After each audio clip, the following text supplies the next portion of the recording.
sniff its tail. We are at the Atlantic and Pacific Monument. It is a huge, gorgeous surface with columns representing every state with really touching quotes.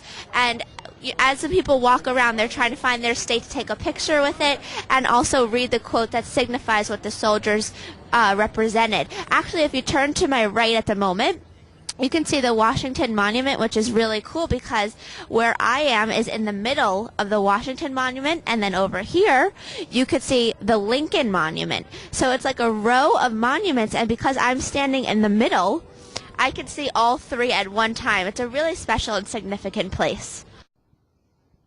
We are in the Franklin D. Roosevelt Monument, and this monument is really special because it signifies each of Roosevelt's 4 terms, and he was our only president to serve 4 terms.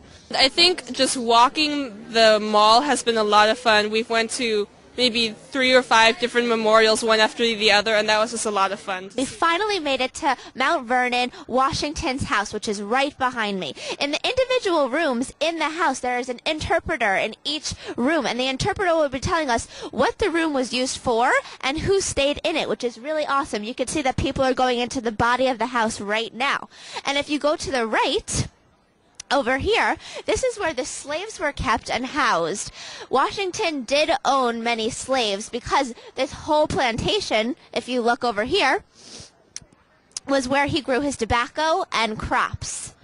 George Washington was an ice cream fan, and if you look over here, if you follow me over here, is the Potomac River, and the Potomac River during the winter time is full of ice. So they would take the ice out of the Potomac River and put it in the salt house, and that's how he would keep his ice cream cold. And right behind me over here is the kitchen where Miss Washington would make all her famous meals for her guests. I, Barack Hussein Obama, do solemnly swear. I, Barack Hussein Obama, do solemnly swear that I will execute the office of President to the United States faithfully. that I will execute faithfully the office of President of the United States. The office of President of the United States faithfully.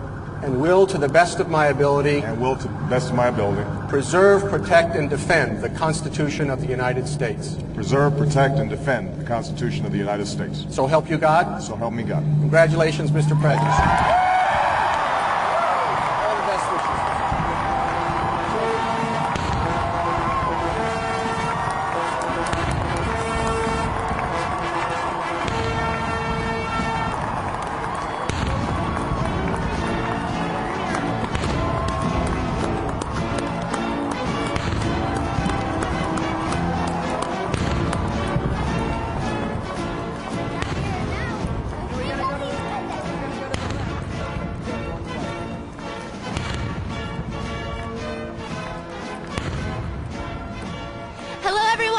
Krost from Teen Talk Live here. It is day 4 of my Washington trip, and it was the day that everyone had been waiting for. It is Tuesday, and officially Barack Obama is the 44th President of the United States of America. It was amazing. I've been up since 4 in the morning, brutally in the cold weather, but it was all worth it because I got to experience the monumental day that the first African-American president was sworn into the White House. We are currently in the elevator heading right up to the 10th floor, CNN headquarters. I'm going to be meeting Suzanne Boyd. She's going to be interviewing me, and we're going to get all the footage. Fox 29's very own Suzanne Boyd had some pretty good seats today for the big event, but it was outside. It was outside, and I think she was a lot colder than we were here. Suzanne's joining us live from Washington, D.C. with a breakdown of today's events. I do want to introduce one of our local students that is in town in Washington, D.C. Her name is Chelsea Krost, and you may remember her. We did a story on her. She actually has her own radio show, Teen Talk Live. So, Chelsea, tell me, what's it been like here? It's unbelievable. I mean, the opportunity of a lifetime, really. How many times do you get to witness the first African-American being sworn into the White House? And I was lucky enough to be able to be hired, I guess, from the People to People program and asked me to be the youth reporter for the Washington trip.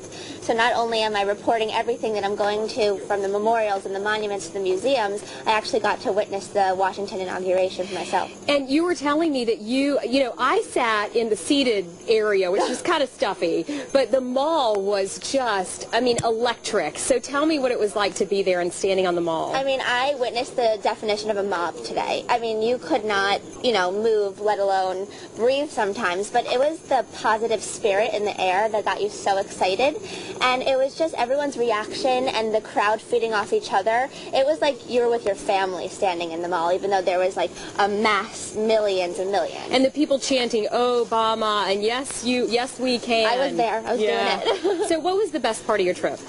Definitely the inauguration this morning. I mean, I don't really think you can put a word on it, but once you're there and you actually witnessed it, I mean, the only thing is like magical, because you can't really describe what it's like to be witnessing history, and I got to do that this morning, and I don't know a lot of people, especially 17-year-olds, who get to do that. Yeah.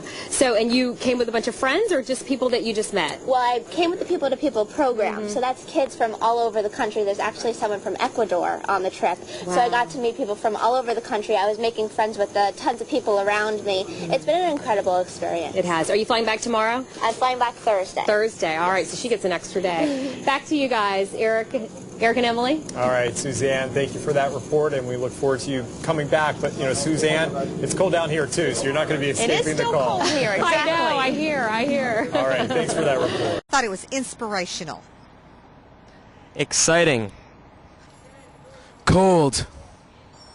Sadly, tonight is our last night in Washington, but before we leave, everyone had to get their retail therapy in. Everyone had to get their Obama hats, shirts, pins, all their souvenirs to bring back to their friends and family. Everyone's inside, and I'm about to go inside and find my souvenirs also. Bye, Obama! Bye, Obama!